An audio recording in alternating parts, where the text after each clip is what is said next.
Hey guys, welcome to my YouTube channel Richa Chauhan blogs. कैसे हैं आप सब? और मैंने जैसे कि आपको बताया था कि मेरा सेकंड पार्ट आएगा चित्तौड़गढ़ के किले का, तो वही मैं स्टार्ट कर रही हूँ जहाँ पे मैंने पहला वाला पार्ट एंड किया था। जोहल स्थल पर, जो जोहर का स्थान था, वहीं पे मैंने इस ब्लॉग को एंड किया था और अभी मैं वहीं से आगे कंटिन्यू करूँगी। तो मैंने आपको पूरा दिखा दिया था जहाँ पे रानी पद्मिनी ने जौहर किया था, और उसके बाद हम थोड़ा आगे की साइड चले थे और वहाँ पे बहुत सारे मंदिर है। जैसे कि मैंने आपको बताया था कि यहाँ पे बहुत सारे मंदिर, यहाँ पर टोटल 113 मंदिर हैं, तो उसी में से एक मंदिर ये भी है जिसमें हम अभी अंदर जा रहे हैं। और ये बहुत ही पुराना लग रहा था, ऐसा लग रहा था ये कुछ ज़्यादा ही डैमेज हो गया। वैसे तो यहाँ की सारी चीज़ें ही मैंने जैसे कि आपको बताया टूटी फूटी पड़ी हुई हैं, तो वहीं पे ये मंदिर था, लेकिन ये थोड़ा बहुत अंदर से सही था, तो इसीलिए पुजारी जी यहाँ पे बैठे हुए थे और यहाँ पे थोड़ी पूजा याचना भी कर सकते थे, क्योंकि ये अंदर से मंदिर खंडित नहीं था। और ये यहाँ पर साक्षात विराजमान है महादेव, और यहाँ पे पुजारी जी बैठे हुए थे जहाँ पे हम माथा टेक सकते थे और यहाँ पे कुछ दक्षिणा वगैरह दे सकते थे, और ये हमको तिलक लगा रहे थे। और ये है महादेव का बहुत ही प्राचीन मंदिर, जो कि बहुत ही साल पुराना है और अभी तक बना हुआ है, क्योंकि ये पत्थर से बनाया हुआ है। बाकी फिर हमने पूरा मंदिर इधर-उधर घूमा और देखी यहाँ की सारी चीज़ें पास-पास से। मैंने भी यहाँ पे जल ले लिया था, ये पंडित जी जल दे रहे थे और मैंने जल ले लिया था। और जल लेके सर पे ऐसे करते हैं, तो वैसे ही मैंने कर लिया था जैसे कि हम बचपन से देखते आए हैं। और फिर मैंने थोड़ी देर प्रे किया है यहाँ पे और फिर हम साइड में चल लिए। तो फिर अक्कू को दिखी एक आंटी, और अक्कू ने, ये आंटी आपको दिख रही हैं, यहाँ पे ये सब कुछ देख रहे थे पास-पास से। और इन आंटी को उन्होंने पूछा कि यहाँ पे ये क्या-क्या होता है, तो चलो सुनाती हूँ आंटी ने क्या-क्या हमें बताया है आगे।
ये देखिए यहाँ पे फिर अक्कू को दिखा ये कुछ अद्भुत सी चीज़, और ये लिखा हुआ था, आई थिंक संस्कृत में ये लिखा हुआ है और हम इसको पढ़ नहीं पा रहे थे, बट अक्कू ने इसको हैंड से क्लीन किया और उसकी फ़ोटो वगैरह खींची कि घर जाके ट्राई करेंगे गूगल से सर्च करके कि क्या है।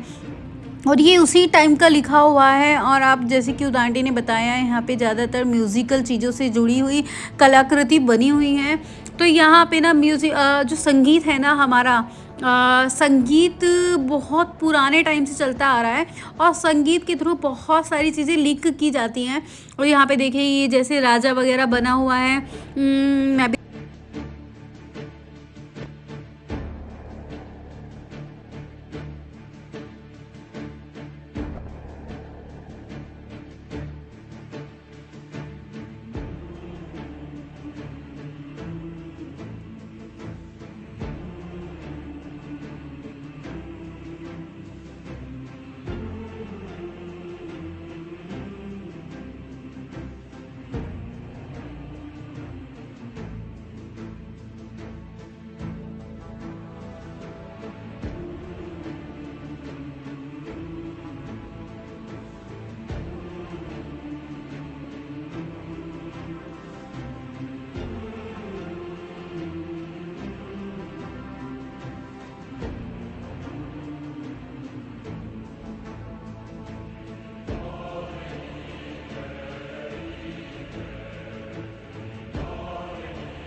वो मंदिर एक्सप्लोर करने के बाद में हम थोड़ा आगे की साइड आ गए थे और यहाँ से ये पूरा दिखाई दे रहा था पूरा का पूरा सिटी, क्योंकि हम थोड़ा टॉप पे हैं और ये वॉल टाइप की बनी हुई है और यहाँ पे खड़े होकर हम देख रहे थे। और आप ये देख रहे हो छोटी छोटी जो बने हुए हैं 6 टाइप के, यहाँ पे पहले सैनिक वगैरह खड़े होते और ये जो बनाए गए हैं इनका पर्पस होगा आई थिंक, जैसा कि मैं सोच रही हूँ यहाँ से अटैक करने के लिए। वहाँ से अगर कोई भी आएगा तो यहाँ से हम अटैक कर सकते हैं, यहाँ से गोला बारूद जो भी वो छुटा सकते हैं, जो भी उनके पास हथियार होंगे यहाँ से वो यूज़ करके उनके सैनिक अपने अटैकर का सामना करते थे, जो भी उनके ऊपर अटैक करने आता था। ये इसी पर्पस से यहाँ पे बनाया गया है।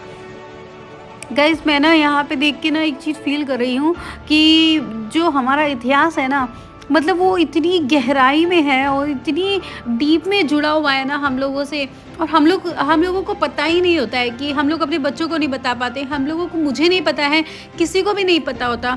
जो लोग ये चीज़ें पढ़ते होंगे, हिस्ट्री वगैरह जो पढ़ता होगा बहुत डीप में जाके, तो वही ये लोग जान पाते होंगे कि क्या होता है क्या नहीं होता है। हमें तो कुछ नहीं पता, हम ऊपर ऊपर की दुनिया में जिए जा रहे हैं, अपना जॉब कर रहे हैं, कमा रहे हैं, खा रहे हैं, ख़त्म। लेकिन जिसने मतलब उस टाइम नौकरी भी नहीं करते थे, राजाओं के पास इतना पैसा होता था, इतना सब कुछ होता था। ये आप देख रहे हो ये विजय स्तंभ बनाया गया है, और विजय स्तंभ का मतलब ही मतलब जीत के उपलक्ष्य में, तो ये जीत के उपलक्ष्य में ही बनाया गया था। और आप देख रहे हो ये वाला वो वाला गेट है जहाँ से पीछे की साइड से दासियाँ और रानी जाके जौहर किया था। इसी गेट से वो लोग जा कर के पीछे की साइड से जाके यहाँ पे पीछे पीछे रास्ता बनाया हुआ था, और अभी तो सारा कुछ चेंज हो गया है। तो यहाँ से जाकर ही पीछे से वो जौहर कुंड में कूद गई थी, तो यही वो रास्ता है। और यहाँ ये आप देख रहे हो इसके आगे ही विजय स्तंभ बनाया गया हुआ है, और ये रहा। और ये जो इमारत में अभी हम जा रहे हैं ये है विजय स्तंभ, यानी कि टावर ऑफ विक्ट्री। जब राणा कुंभा ने मालवा और गुजरात स्टेट्स को एक साथ हराया था, या जब उन्होंने मालवा के सुल्तान महमूद शाह और गुजरात सल्तनत के अहमद शाह को हराया, तब उन्होंने विजय के उपलक्ष्य विजय स्तंभ का निर्माण कराया था। और इस टावर को बनाने में 10 साल लगे थे, और ये 1448 से 1408 के बीच में बनकर तैयार हुआ। और गाइस उस समय में उस स्तंभ को बनाने में 90 लाख का खर्चा आया था, 90 लाख। तो इसीलिए वो बहुत ज़्यादा फेमस है। और फिर उसके बाद हम यहाँ आ गए थे उस स्तंभ को देखने के बाद में आगे की साइड, और यहाँ से पूरे शहर का व्यू आ रहा था, जिससे कि हम पूरे शहर को देख पा रहे थे यहाँ से। और गाइस यहाँ की दीवारें ना टूटी पड़ी हैं, और विशु को देखिए कहाँ नीचे जा रहा है, और आपको अभी देख रहे हैं यहाँ पे खड़े होके कि मैं क्या करूँ। और इन्होंने आगे जाने का ट्राई किया, मैंने इनको मना किया था कि आगे मत जाओ, आगे थोड़ा खतरा हो सकता है, क्योंकि टूटी पड़ी है यहाँ की बाउंड्रीज एंड वॉल्स, और पत्थर भी कोई गिर सकता है, क्योंकि यहाँ पे कब से रिकंस्ट्रक्शन और कोई भी रिनोवेशन का काम नहीं कराया गया, और यहाँ की सारी चीज़ें ही टूटी फूटी पड़ी हुई हैं। और यहाँ पे हिरन का फोटो बना हुआ है, बिकॉज ये हिरन रिजर्व एरिया होगा किसी ज़माने में, और अभी भी यहाँ पे हिरन वगैरह मिलते हैं, क्योंकि यहाँ पे जंगल पड़ता है। और अक्कू ने मेरी बिल्कुल नहीं सुनी, और वो आगे जाने का ट्राई कर रहे थे, वो पूरा पहाड़ वगैरह कूद के आगे की साइड जाने का ट्राई करने लगे। और मैं यहाँ पे खड़ी होकर अपना ब्लॉगिंग ही कर रही थी। मैं सोच रही थी कि यार अभी कैसे सूना टूटा फूटा हो गया है। मुझे ना देख के ना बहुत मेरा दिल दुखी हो रहा था कि किसी ज़माने में ये हंसता चहकता महकता शहर होगा। और अक्कू को देखिए कितना दूर चले गए हैं, वो तो मैं जूम करके दिखा रही हूँ, बट वो इस वॉल और इस रॉड के जो भी ये है इसके एकदम एंड पे जाके पहुँच गए थे, और वहाँ के नीचे कुछ नहीं था, उसके नीचे सब जंगल था। अगर वहाँ पे थोड़ी भी मिस हैपनिंग हुई तो सीधा नीचे जंगल में ही जाएंगे।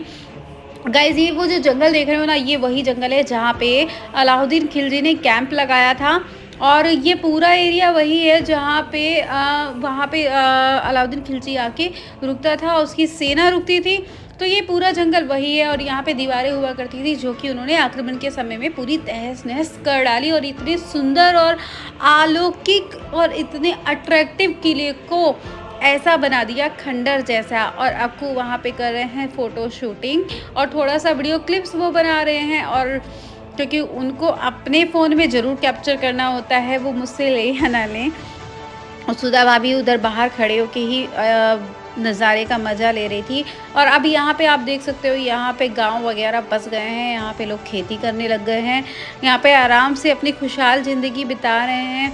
और यहाँ पे देखिए थोड़ा खेती हो रखी है, अभी अच्छे से मेंटेन हो गई। उस समय भी इतनी अच्छे से मेंटेन नहीं थी। उस समय यहाँ पे जंगल हुआ करता था कि जिससे कि कोई डायरेक्टली एकदम किले में ना घुस पाए। और उस समय सैनिक इतने होते होंगे कि दीवारों के आसपास खड़े होते होंगे। और अब तो कुछ भी नहीं है, अब तो सब हम लोग देख के टूटी फूटी चीज़ें देख के आ जाते हैं। लेकिन गाइस मैंने यहाँ पे एक गलती कर दी थी। और सबसे पहले तो मैं आपको बताती हूँ, यहाँ पे फ़ोटोशूट करने का ना ये एकदम टॉप व्यू है और यहाँ पे फ़ोटो बहुत अच्छी आती है। और हमने यहाँ पे आके बहुत सारी वीडियोस कैप्चर करी। और यहाँ पे देखो फ़ोटोशूट ही चल रहा था सबका, सब लोग यहाँ पे रुक के अपनी गाड़ियाँ पार्क करके फ़ोटोशूट ही कर रहे थे। तो गाइस मैं आपको एक चीज़ बता देती हूँ, मैंने यहाँ पे आके ना एक गलती की थी। हम लोगों ने ना गाइड नहीं किया था। हम लोग तो मतलब इतना महंगा यहाँ पे गाइड नहीं, यहाँ पे गवर्नमेंट की तरफ से भी गाइड हैं जो कि बहुत कम फीस में आपको पूरा विजिट करा सकते हैं और आप अच्छे से चीज़ें जान पाएंगे, क्योंकि यहाँ की चीज़ें ना टूटी फूटी हो गई हैं। तो गाइस हम फाइनली वहाँ पे आ चुके थे जिस जगह का मुझे था बेसब्री से इंतज़ार। और ये वही दरवाज़ा है, वही जगह है सूरज पोल जहाँ पे अलाउद्दीन खिलजी ने आक्रमण किया था। और जिस दरवाजे से किया था वही दरवाज़ा है। दरवाजे के दोनों साइड मंदिर बने हुए हैं और ये दरवाज़ा देखिए। और ये आप नुकीले नुकीले देख रहे हैं ना, आप सोच रहे होंगे ये बीच में क्यों बना हुआ है दरवाजे का। तो मैं इसका भी रहस्य आपको बता देती हूँ। ये इसलिए बनवाया गया था क्योंकि अगर बड़े बड़े जानवर पे बैठ के, लाइक हाथी पे बैठ के अगर कोई आता है तो डायरेक्ट महल में एंटर ना कर पाए और दरवाजे को तोड़ ना पाए, क्योंकि दरवाजे को इतनी ऊपर से कोई इस लेवल से ही टूट पाएगा। और इस लेवल पे कोई भी यहाँ पे जानवर धक्का नहीं मार सकता, क्योंकि यहाँ पे ये नुकीले औजार गड़े हुए थे दरवाजे में। और गाइस ये वही दरवाज़ा है, ये वही रास्ता है जहाँ से अलाउद्दीन खिलजी आया था और महल में आतंक मचा दिया था आने के बाद में। और यहाँ पे 7 दरवाजे हैं, एक दरवाज़ा मैं आपको अभी नीचे से दिखाऊंगी और यहाँ के बाकी दरवाजे शायद टूट चुके हैं। और वो सामने आप देख रहे हो, वो उस पहाड़ी को कहा जाता है कुंभकर्ण पहाड़ी। आप देख सकते हो सामने वो मुंह टाइप का बना हुआ है, ऊपर पेट बना हुआ है, नीचे पैर बने हुए हैं। तो उस पहाड़ी का नाम ही कुंभकर्ण पहाड़ी है। ऐसा कुछ नहीं है कि यहाँ पे कुंभकर्ण आके सोया था, बट ये लगता है कुंभकर्ण के जैसा, तो इसलिए इस पहाड़ी का नाम कुंभकर्ण दे दिया है। और सामने का आप जो जंगल देख रहे हैं ये वही जंगल है जहाँ पे अलाउद्दीन खिलजी ने अपना कैंप लगाया था और 6 महीनों तक वो यहीं पे ही रहा था। और राणा रतन सिंह को, रावल को उन्होंने बोला था कि अगर पद्मावती को मुझे सौंप देंगे तो मैं यहाँ से चला जाऊँगा और युद्ध समाप्त कर दूँगा। बट एक राजपूत योद्धा ऐसा कैसे कर सकता है, ऐसा नहीं हुआ। वो 6 महीने तक यहीं पे इंतज़ार करता रहा और उसके बाद उसने आक्रमण कर दिया और छल कपट से राणा रतन सिंह को उसने मौत के घाट उतार दिया। लेकिन जो भी राजपूत कहते हैं युद्ध में मरता है, वो मरता नहीं, अमर हो जाता है। तो वो अमर हो गए। और ये देखिए दरवाज़ा, जिस दरवाजे से वो दौड़ दौड़ के आया था रानी पद्मिनी जी को हासिल करने के लिए, बट रानी पद्मिनी ने तो इतिहास ही रच डाला और आज तक उनकी गाथाएं सुनी जाए और गाई जाए, ऐसा काम कर दिया उन्होंने। और एक राजपुतानी ने ऐसा काम किया है कि राजपूतों को जन्म जन्म तक गर्व महसूस करेंगे। और आप जैसे कि देख रहे हैं, अब मैं आ चुकी हूँ यहाँ रावल रतन सिंह के महल में। तो आप जानते हो वो बहुत ही फेमस राजा थे, बहुत ही प्रसिद्ध राजा थे और उन्होंने अपने समय में बहुत अच्छे से काम किया। और ये आपको बीच बीच में एंटरटेनमेंट करते रहते हैं ब्लॉग के। लेकिन चलो हम चलते हैं अंदर की साइड में। तो गाइस ये है महल जो कि राणा रतन सिंह का था, जो 1303 के समय में रूल करते थे और अलाउद्दीन खिलजी के आक्रमण के समय में अमर हो गए थे। तो गाइस ये वही महल है जिसमें वो रहते थे। और आप देख सकते हैं इसका गेट वगैरह और सब कुछ कितने अच्छे से बना हुआ है और अभी तक कुछ यहाँ पे टूटा फूटा नहीं है, सब कुछ बहुत अच्छे से है बाहर की साइड से। मतलब गाइस किस टाइप से बनाते थे, इतनी मेहनत से ये लोग बनाते थे। दरवाजे वगैरह देखो अभी तक पूरे अच्छे से मेंटेन है, पत्थर में कलाकृति की जाती थी। और आप देख सकते हो यहाँ पे ये बहुत बड़ा है महल, बाहर पूरा गार्डन का एरिया है। और यहाँ पे ये लिखा हुआ भी है रतन सिंह महल। यह रतन सिंह द्वितीय 1528-31 ने बनवाया। और यहाँ पे पूरी डिटेल्स लगी है जो कि आप पढ़ सकते हो अच्छे से और इस महल के बारे में जान सकते हो। और ये जो बाहर का एरिया है ये सब यहाँ पे सैनिकों का कॉर्नर कॉर्नर में। और गाइस महल के जस्ट बगल में बाहर की साइड बना हुआ है मंदिर। और इस मंदिर में पूजा की जाती है क्योंकि शायद ये मंदिर खंडित नहीं हुआ था और बच गया था, इसीलिए इसमें थोड़ी बहुत पूजा की जाती है। और यहाँ पे ये देखिए विशु भाग भाग के जा रहा है देखने के लिए, और ये अंदर से तो ऐसा लग रहा है जैसे कि डरावना हो चुका है क्योंकि यहाँ पे लोग भी नहीं घूमने के लिए आ रहे थे और यहाँ पे कोई भी नहीं दिखाई दे रहा था, सिर्फ ये मेरा हीरो बस यही दिखाई दे रहे थे। और ये देखिए दिखा रहे हैं कि यहाँ पे आ जाओ अंदर की side, this is the main gate, और यहाँ से हम अंदर की साइड चलें। और ये देखिए दरवाजे यहाँ पे टूट चुके हैं। गाइज मुझे ना पुरानी चीज़ें ना बाई ऑनेस्टली बहुत ज़्यादा पसंद है, मुझे ना मन करता है कि देखते रहो और मैं देख के ना उनमें खो जाती हूँ। मतलब मुझे ना ऐसा फील आता है यार, काश मैं उस टाइम पे थी, या मैं क्या थी, या मैं थी या नहीं थी, या मैं होती तो कैसे होती, क्या होता। ये देखिए ये उस समय में कमरे वगैरह होंगे जो कि टूटे फूटे पड़े हुए हैं। गाइस जब मैं छोटी थी तो मैं सोचती थी राजा रानी के महल और कमरे, सॉरी महल तो बड़े होते ही हैं, कमरे बहुत बड़े होते होंगे, बट ऐसा नहीं है। मुझे ये महल देख के पता चलता है, ये मैंने बहुत सारे जयपुर में भी फोर्ट्स घूमे हैं और यहाँ के भी फोर्ट्स घूम के मुझे पता लगता है कि राजा रानी के कमरे ऐसा नहीं बड़े नहीं होते थे, वो तरीके से बने होते थे, सिस्टमैटिक बने होते थे। तो ये देखें यहाँ पे ये सब पूरा खंडर हो चुका है, सब कुछ बंद पड़ा है, यहाँ पे ना कोई था ही नहीं और पूरी छत तो मतलब पूरी गिर गई, छत पूरी गिर चुकी है। और देखो यहाँ से ये पूरा बंद पड़ा हुआ है और यहाँ पे ना गुप्त रास्ता भी है जो मैंने आपको स्टार्टिंग में दिखाया था, जहाँ पे गौमुख है, पानी निकल रहा है, यहाँ से गुफा वहाँ तक जाती है। यहाँ पे बहुत सारी गुप्त रास्ते थे क्योंकि राजा के महल में गुप्त रास्ते ना हो, ऐसा ना हो। और उसके बाद हम ऊपर से चले और रक्कू फिर से हाय करते हुए मेरे को आगे ही मिल गए और मुझे बुला रहे हैं कि ऊपर आ जाओ, यहाँ से दिखेगा। मेरे को लगा पता नहीं क्या एक्साइटेड सा है ऊपर, बट यहाँ पे सब कुछ ही टूटा फूटा हुआ था। तो बस अब हम यहाँ पे देख सकते थे। तो ये सूनी दीवारें और ये देखिए विशु कर रहा है यहाँ पे मस्ती, और यहाँ की सूनी दीवारों में और टूटी फूटी चीज़ों के अलावा कुछ भी नहीं है। गाइस यहाँ पे आप देख रहे हो छोटी छोटी ना अलमारियाँ बनी हुई हैं कमरों के साइड में, और आपको पता है यहाँ के दरवाजे छोटे क्यों बनाए जाते थे? आई थिंक जैसा मैं सोच रही हूँ इसलिए कि डायरेक्ट अगर कोई भाग के आ रहा है बंद करने के लिए तो वो डायरेक्ट एकदम सीधे से घुस नहीं पाए, उसे झुकने के लिए मौका, वो झुकने के लिए अंदर आए और अंदर वाले को अपने को प्रिटेंड करने का मौका मिल जाए। और आप देख रहे हो यहाँ पे ये गुम्बद टाइप का बना हुआ है। पहले गुम्बद टाइप का स्टाइल बहुत ज़्यादा फेमस था और सभी किलों में आप देख सकते हो गुम्बद टाइप का स्टाइल बना होता है, वहाँ के खिड़की दरवाजे गुम्बद टाइप में बने होते हैं। और यहाँ की ये सारे कमरे वगैरह थे, यहाँ की सारी छतें टूटी पड़ी हैं और आप देख रहे हो ये वाला भी कमरा था, ये खाली है। बट ये एक चीज़ अच्छी है, यहाँ पे ना सफाई हो रखी है, गंदा नहीं हो रहा था जैसे कि टूटा फूटा पड़ा है। और यहाँ पे मैंने एक रील भी शूट की थी बहुत प्यारी सी, क्योंकि यहाँ से व्यू बहुत अमेजिंग सा आ रहा था, बहुत अच्छा लग रहा था। और यहाँ से पूरा शहर देख सकते हैं। गाइस एक चीज़ मैंने नोटिस की है, जो भी राजा के महल होते थे ना, वहाँ टॉप पे एक ऐसी जगह ज़रूर होती थी जहाँ से वो पूरा नज़ारा देख पाए, सारी चीज़ें देख पाए अच्छे से। और हम लोगों ने पूरा महल घूमा था, हम लोग इतना थक गए थे यहाँ पे कि मतलब हमारे पैर दर्द करने लग गए थे, क्योंकि ये सबसे लास्ट का किला है। लेकिन हम यहाँ पे थोड़ा पहले ही आ गए थे, हम उल्टा पुल्टा घूम के लास्ट वाले महल में सबसे पहले आ गए थे, क्योंकि रास्ता हमको नहीं पता था और हमने गाइड नहीं किया, जैसे कि मैंने आपको बताया था। और मैंने आपको ये पूरा महल अच्छे से दिखा दिया है। गाइस मेरा मन कर रहा था मैं यहीं पे रह जाऊं, बट ये इतना सुना था कि हम लोग यहाँ पे रह नहीं पाएंगे। पर मुझे यहाँ पे घूम के बहुत ही अच्छा लग रहा था, बहुत ही मज़ा आ रहा था। आप राणा रतन सिंह के बारे में जानते हो? जिसने भी पद्मावती मूवी देखी होगी, राणा रतन सिंह अपने आप में एक बहुत ही बहादुर राजा थे, जिन्होंने अपनी रानी पद्मावती और अपने राजवंश को बचाने के लिए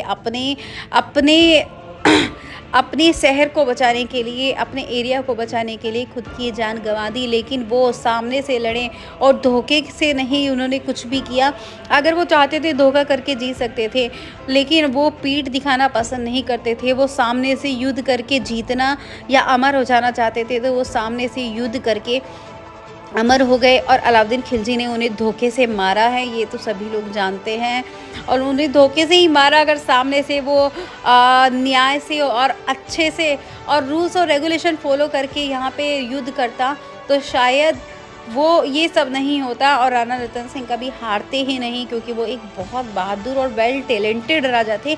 और गाइस हम ना राणा रतन सिंह के महल में पूरा पीछे तक आ गए हैं, सबसे लास्ट में था ये। और यहाँ पे हमें इतना डर लग रहा था ना, विशु तो इतना डर रहा था, बोल रहा था कि चाची चलो पीछे की साइड, हम कहाँ आ गए, मुझे डर लग रहा है, मम्मी पापा पता नहीं कहाँ रह गए। लेकिन हम ना फिर भी हम सोचे कि आए हैं तो पूरा एक्सप्लोर ही करके जाएंगे। और यहाँ पे देख रहे हो पूरा एकदम डैमेज हो चुका है, सब कुछ ख़त्म हो गया है यार। मतलब किसी ने यहाँ पे रख रखाव किया ही नहीं। आप देख रहे हो पीछे आला टाइप का बना हुआ है, अलमारी टाइप की बनी हुई है, तो इसका मतलब पीछे कुछ होगा। यहाँ पे मुझे लगता है खाना वाना बनाने का इनका सबसे पीछे का होगा, मुझे नहीं पता ये क्या है क्योंकि अभी तो टूटा हुआ पड़ा है। लेकिन हमने पूरा घूम घूम के ना पूरा अच्छे से देखा था, एकदम किले की आखिरी छोर से लेके स्टार्टिंग छोर से लेके ना हमने आखिरी छोर तक घूमा। और लेकिन हम थक चुके थे, लेकिन फिर भी हम सोचे कि आए हैं तो पूरे में घूम कर ही जाएंगे। आज हम नहीं जाने वाले, हम पूरा ही घूमेंगे, क्योंकि पता नहीं आज के बाद मौका मिले या नहीं मिले वापस इस महल में आने का। तो आज आए हैं तो हम जाएंगे। और अभी हम जा रहे थे एंड तक, तो अभी मैं आपको दिखाती हूँ यहाँ से पूरा व्यू, जो कि और यहाँ पे जैसे कि मैंने आपको बताया कि यहाँ पे 84 पानी के कुंड हैं, 84 गाइस। तो उन्हीं में से एक कुंड यहाँ भी है। यहाँ पे जितने भी महल और जितने भी मंदिर हैं ना, सबके पास में कोई ना कोई कुंड ज़रूर है पानी का। और यहाँ पे ये वाला जो एरिया है ना, यहाँ पे पानी की प्रॉब्लम ही नहीं है। और यहाँ पे जैसे कि हमारे दिल्ली नोएडा में पानी का प्रॉब्लम है, मथुरा आगरा की साइड भी पानी का प्रॉब्लम है, पानी का टेस्ट अच्छा नहीं होता है। बट यहाँ पे ऐसा नहीं था, यहाँ पे पानी का टेस्ट भी नॉर्मल था। आपको फ़िल्टर पानी पीने की ज़रूरत ही नहीं है, यहाँ पे पानी पीने लायक अवेलेबल है गाइस। तो यहाँ पे हम पानी पी सकते हैं। और यहाँ से जो व्यू आ रहा था ना, बहुत सुंदर आ रहा था। मुझे मन हो रहा था कि काश मैंने यहाँ पे अपना प्री वेडिंग शूट किया होता, बट अफसोस मैंने वो नहीं किया था। तो लेकिन यहाँ पे ना व्यू बहुत अच्छे अच्छे थे। यहाँ पे ना शूटिंग के लिए व्यू बहुत अच्छे हैं। नेक्स्ट टाइम हम जाएंगे तो बड़ा कैमरा लेके जाएंगे। इस टाइम हमने गलती कर दी थी कि हम कैमरा लेकर के नहीं गए थे, बट फिर भी हमने बहुत सारी रील शूट की, ब्लॉग बनाया और हमने बहुत सारी पिक्चर्स कैप्चर की और हमने पूरा घूम लिया। यहाँ पे ये पता नहीं क्या बना हुआ था, इसको देख के मैं समझ नहीं पाई, बट जो भी है इंटरेस्टिंग है यहाँ पे सारी चीज़ें। और अभी हम इधर की साइड चले थे, यहाँ पे ना जीना टाइप का बना हुआ था। और आप देखिए यहाँ पे नीचे की साइड में सीढ़ियाँ हैं और ये है गुप्त रास्ता। मैं अक्कू ने बोला कि अंदर जाके देखो कि इसके अंदर क्या है, बट मुझे डर लग रहा था, मेरी हिम्मत नहीं हुई, क्योंकि मुझे डर लगता है ऐसा ना हो यहाँ पे कोई डॉगी बैठा हो। और मुझे रियली कुत्तों से बहुत डर लगता है पर्सनली टच करने से। तो अक्कू ने बोला मैं खुद अंदर जाता हूँ। वो अंदर खुद ही चले गए और आप देख रहे हो अंदर इसकी बिल्कुल अंधेरा था। और गाइस ये है गुप्त रास्ता, जैसे कि मैंने आपको बताया था हर राजा के महल में एक गुप्त रास्ता होता था, जिसको वो आक्रमण के समय या कुछ भी अपने गुप्त काम करने के लिए यूज़ किया करते थे और इधर उधर जाने के प्रयोग में लाया करते थे। क्योंकि हमेशा राजा ऐसा नहीं कि फ्रंट रास्ते से या मेन रोड से चला जाए, इट्स नॉट पॉसिबल, क्योंकि अकॉर्डिंग टू सिचुएशन उनको मैनेज करना पड़ता था।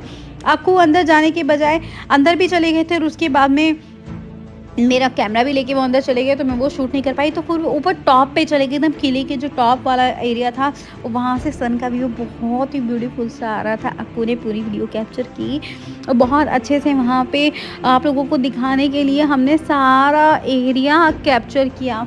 गाइज़ अगर आपको मेरी यहाँ तक की वीडियो अच्छी लग रही है ना, तो प्लीज़ आप जिसको इसके बारे में बताना चाहती हो, इस किले के बारे में बताना चाहती हो, प्लीज़ ये वीडियो मेरी शेयर कर देना अगर आपने यहाँ तक देखी हो। क्योंकि हमारे देश का इतिहास है यार, हर किसी को पता होना चाहिए, नहीं पता होता है। इससे मुझे जानने के लिए बहुत इंटरेस्टिंग रहती हूँ मैं इस टाइप की चीज़ें। इसी तरीके से मेरे जैसे और भी बहुत सारे लोग होंगे जो ये जानने के लिए बहुत एक्साइटेड होते होंगे कि क्या हुआ था हमारे देश में पहले, कैसा था क्या नहीं था। और गाइस ये छोटा सा कमरा था, आई थिंक ये राजा का कमरा होगा। और इसके ऊपर टांड बांड टाइप के बने हुए हैं। और ये देखें यहाँ पे कितना साफ़ सुथरा पड़ा हुआ है। यहाँ पे व्यू भी बहुत अच्छा आ रहा था। यहाँ पे 3 ऐसे दरवाजे बने हुए थे और ये कट्टो गैलरी यहाँ पे।